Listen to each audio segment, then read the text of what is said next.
You know what happened was I was moving my phones because my cat was about to step on them, and it dialed your phone. That's funny.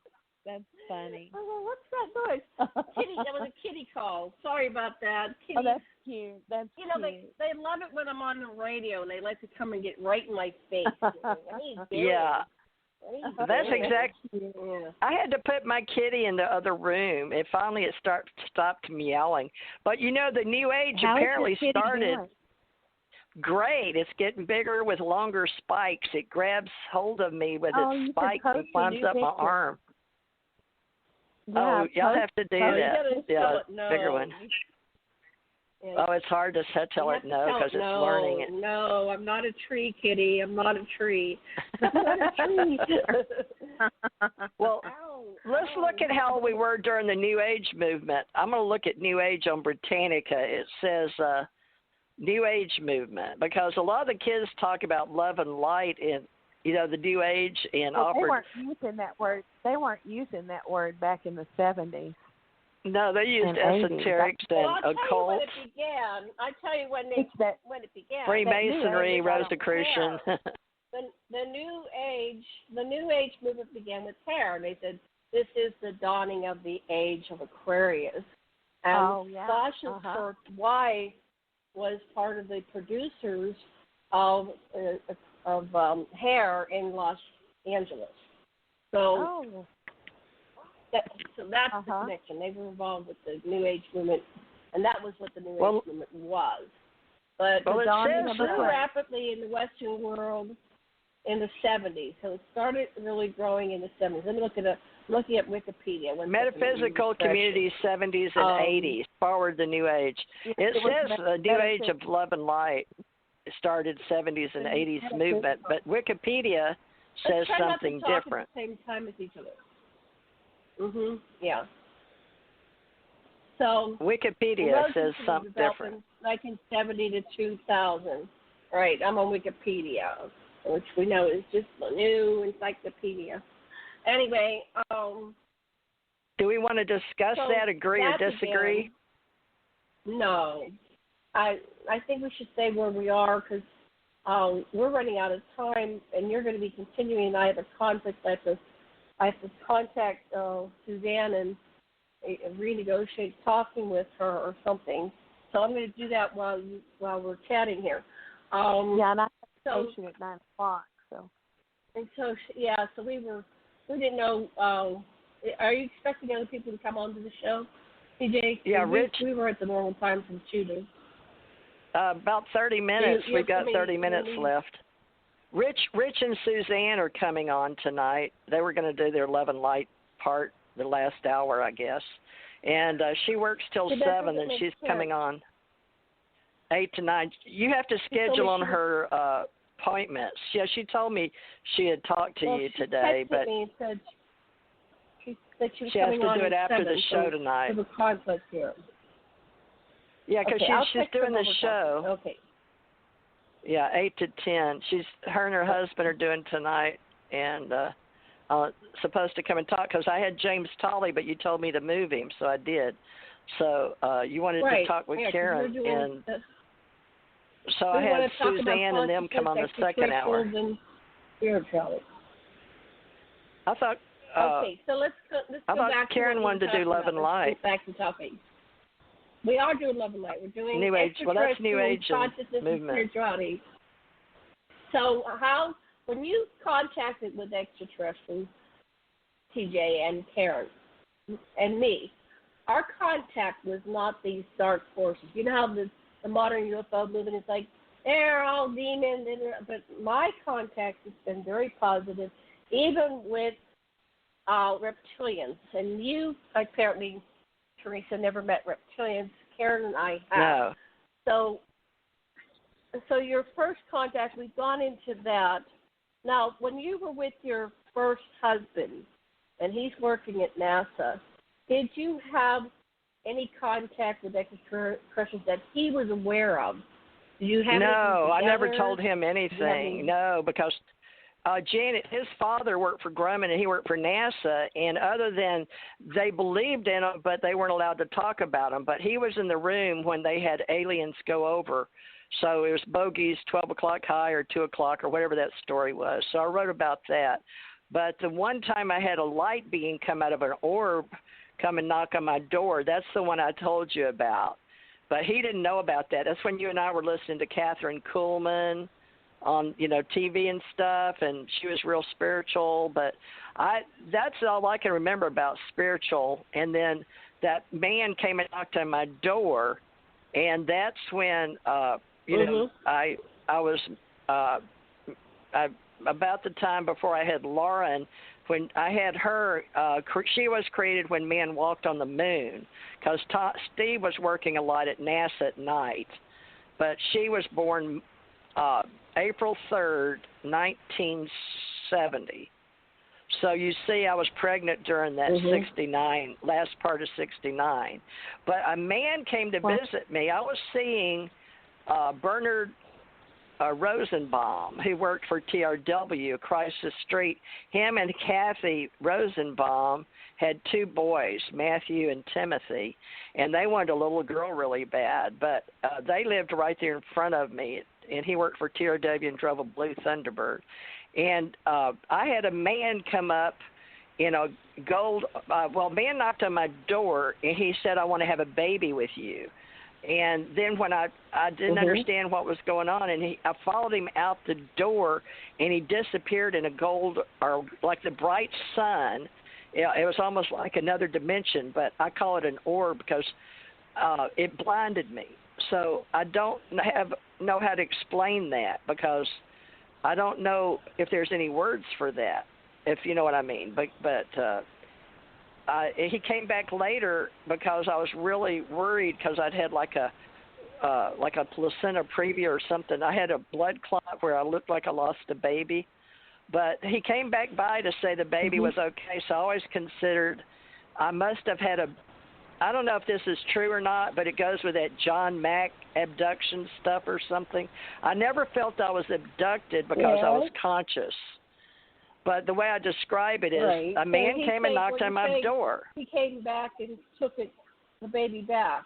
He said I was worried at 2.5 or 3 months, but here's the way I put it in my mind. Now this is now, not then.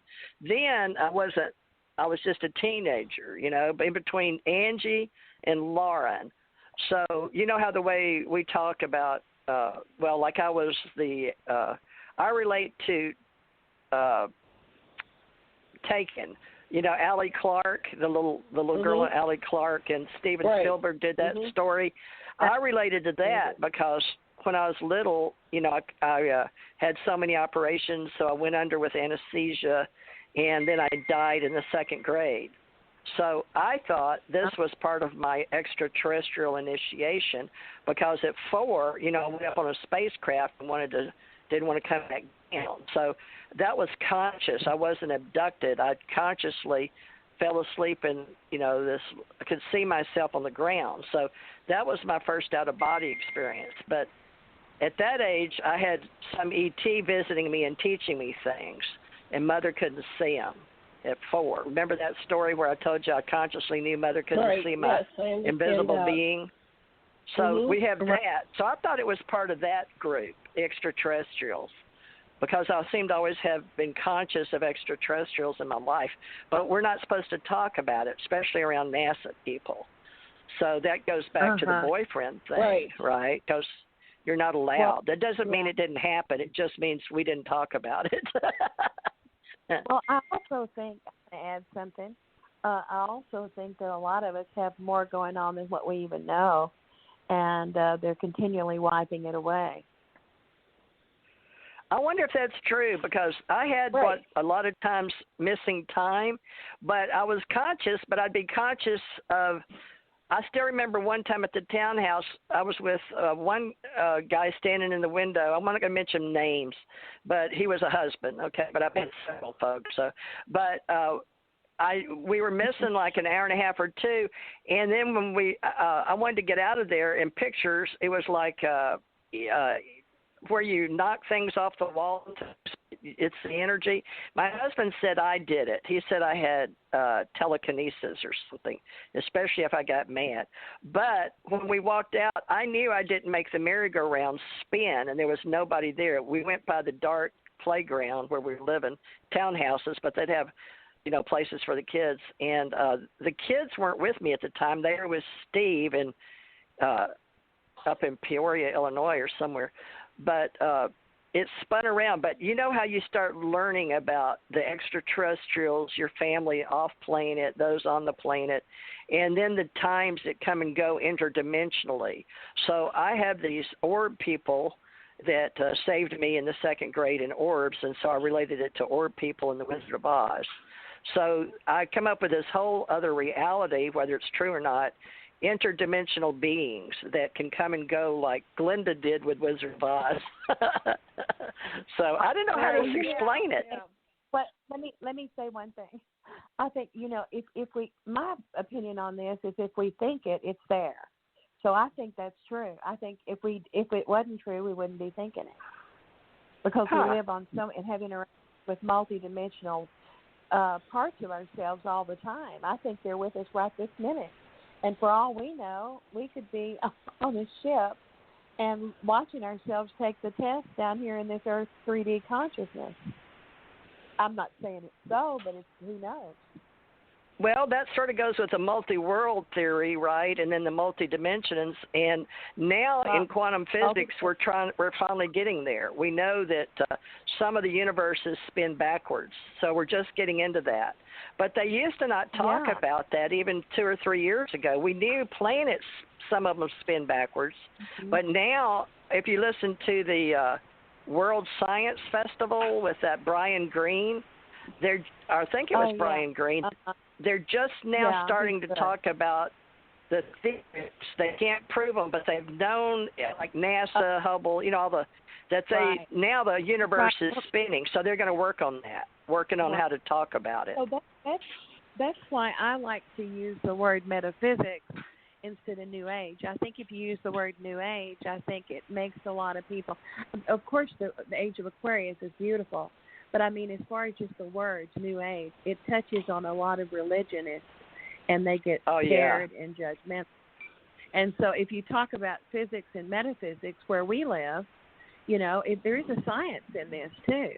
But I get the feeling a lot of times when I'm with you guys that we have a lot of friendly beings that are watching us do this, and who knows what it is. And I think we're multidimensionalizing this very thing at this moment, because you have a lot of charisma, energy, TJ. It's a beautiful energy field. And when you come in there, it's like somebody comes in with you that we can't feel. That's what I feel. I think it's beautiful. Well, thank you. I like your energy, too. And Janet, what? Thank you. I have a question. A couple of weeks ago, we had a person on our show that was talking about the moon landing didn't happen, right? One of those never moon landing. It wasn't on my show. By Stanley Kubrick. No, I had one. So you were saying previously that you were in there in the control room when they were reporting about ETs following them, right? You said something about. Something about the ETs. Oh yeah. So I know what happened, but prove to this man that the moonwalk was real. Because he's listening to he's listening to conspiracy theories, and that was based on Kubrick being in hype, and he wanted to sell the story. You got to go listen to all the stories and the people that lived during the time versus the people that only believe hearsay. So what he did is he's following that story that they made some film in case of emergency, and the guy spun it a different way so he could make some money, and he did. He's sort of like one of those Philip K. Dick dudes that has, but no, I know that story, and I listened to, and I saw the film, and I do a mini investigation and research on everything. I'm open to all sides, but each person's going to believe what they want to believe, but you got to remember, I did this for a living as an investigator they can take forensics. Your theory They can take their theory. So he was saying that film cannot survive its space. Film cannot survive on